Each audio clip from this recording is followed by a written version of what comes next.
des messages pour moi? Oui, j'ai Pierre Matet qui voudrait que tu le rappelles juste au cas. Merci, ma petite Sophie. Ce geste pourrait être anodin s'il n'était pas répétitif et si le prochain n'allait pas un peu plus loin. Au travail, la majorité des femmes ont déjà vécu le harcèlement sexuel.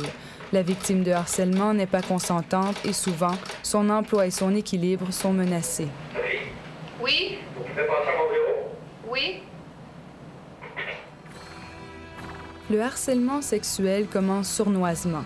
La femme peut prendre un certain temps avant de s'en rendre compte. Des regards insistants, des frôlements, mais bientôt des remarques, des attouchements, des menaces de congédiement ou de représailles. Un seul geste grave suffit, mais règle générale, le harcèlement va en escalade. L'angoisse de la victime aussi.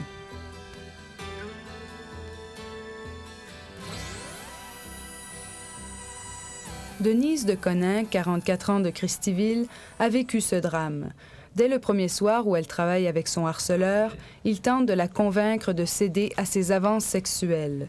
Denise est surveillante de nuit et son harceleur est son patron immédiat. Ils sont seuls sur les lieux de travail. Dès le début, Denise repousse son harceleur, croyant qu'avec le temps, il comprendrait.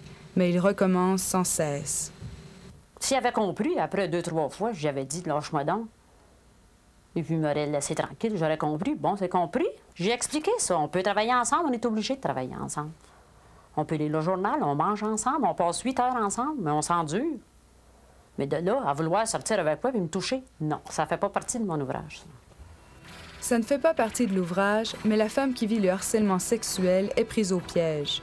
Elle ne veut pas perdre son gagne-pain et elle préfère se taire plutôt que de passer pour une allumeuse. Les employeurs comprennent mal le sujet, même s'ils ont l'obligation d'empêcher cette situation, surtout si c'est le patron qui harcèle. En se taisant, la femme augmente son anxiété. Denise, un jour, a lancé un ultimatum à son harceleur. J'étais en train de me faire une sandwich avec un grand couteau. Et Roland est arrivé en arrière de moi, dans la cuisine, me prit par la taille. Là, j'ai rebondi, je me suis virée, puis j'avais mon couteau dans les mains, puis là, je lui ai dit « Tiens-toi 3 pieds de moi, sans ça, je te rentre le couteau quelque part. » Malgré l'ultimatum, le vrai harceleur ne lâche pas sa prise. On a parlé d'augmentation de salaire. Laissez-moi donc tranquille. Le harceleur interprète même le refus de sa victime comme une provocation et il continue son harcèlement. Comme Denise de Coninck, la femme sombre peu à peu dans la dépression. Les événements la dépassent et, isolée, elle s'aperçoit qu'elle n'en sortira pas seule.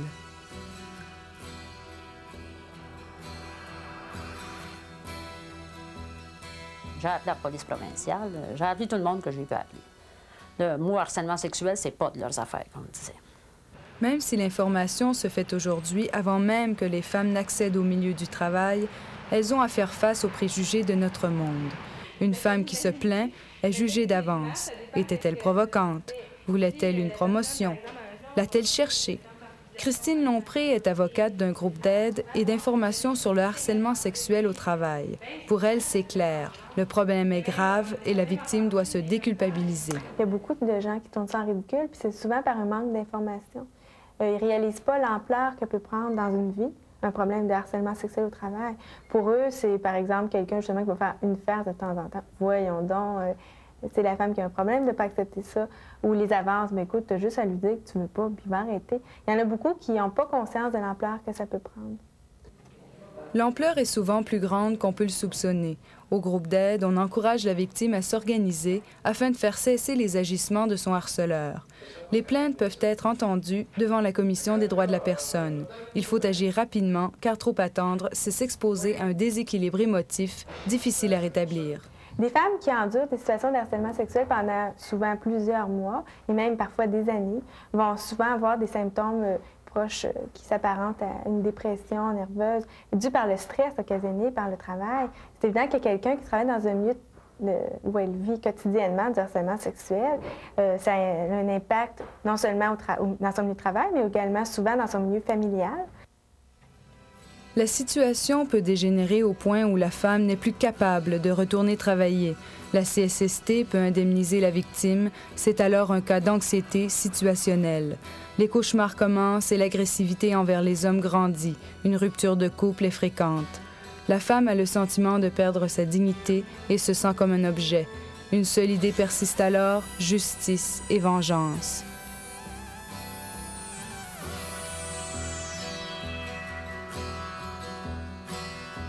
Elles se sont senties très impuissantes face à cette situation-là. C'est une situation qui leur était imposée. Et alors, pour elles, porter plainte, c'est un petit peu reprendre le contrôle de la situation et aller jusqu'au bout de cette plainte-là, même, peu importe même le résultat. C'est un petit peu comme si elles se disaient, bien, au moins, je leur ai fait comprendre que moi, je n'étais pas consentante là-dedans et que peut-être que je vais faire en sorte aussi qu'il ne recommencera pas envers d'autres femmes. Wilfrid Isaac a goûté à cette médecine. En 1985, il est poursuivi par une collègue de travail et l'accuse de harcèlement et d'attouchement sexuel. Il s'est défendu et a dépensé plusieurs milliers de dollars en frais d'avocat et ses suspensions lui ont coûté cher. Sa réputation, à la suite de la couverture de l'événement par les médias, est anéantie. Pourtant, Wilfrid a toujours nié les accusations. Elle était supposée assise sur ma main, et moi, j'étais supposé placer ma main entre ses jambes et faire ça. Ça, là, vraiment, ça, c'était écœurant qu'elle peut dire ça, qu'elle c'est complètement fausse. En 1986, la Commission des droits de la personne a jugé que la présumée victime de Wilfrid travaillait dans une atmosphère d'harcèlement sexuel. Cependant, la plaignante n'a jamais pu prouver que Wilfrid avait bel et bien effectué les attouchements sexuels et il n'a jamais été trouvé coupable. L'usine a dédommagé la présumée victime et la vie de Wilfrid est bouleversée. Moi, j'ai perdu. Ma femme, à partir de la maison. Moi, j'ai souffert beaucoup des suspensions, j'ai perdu beaucoup de l'argent à cause de ça. J'ai perdu un job comme délégué syndical que moi, j'ai aimé beaucoup. En faisant le bilan de ces années, Wilfrid se dit victime de la susceptibilité d'une femme. En fait, et il résume assez bien, pour lui, il y a eu méprise. Il ne faisait que des blagues. Mais pour la présumée victime, ces blagues dépassaient les bornes. Dans ça, des fois, les hommes vont souffrir des conséquences jusqu'à y apprendre là, à qui il peut parler avec, et qui il peut joker avec, et qui ne peut pas joker avec. Tu sais? Même juste un geste simple là, avec une femme, elle peut prendre ça comme un joke. Un geste simple avec une autre femme, là, elle va prendre ça comme mort sec. Si pour certaines femmes, le harcèlement sexuel au travail est chose quotidienne, pour d'autres, il est moins visible. Le milieu joue pour beaucoup et, curieusement, ce n'est pas dans les milieux les plus exposés que ce problème est le plus vécu.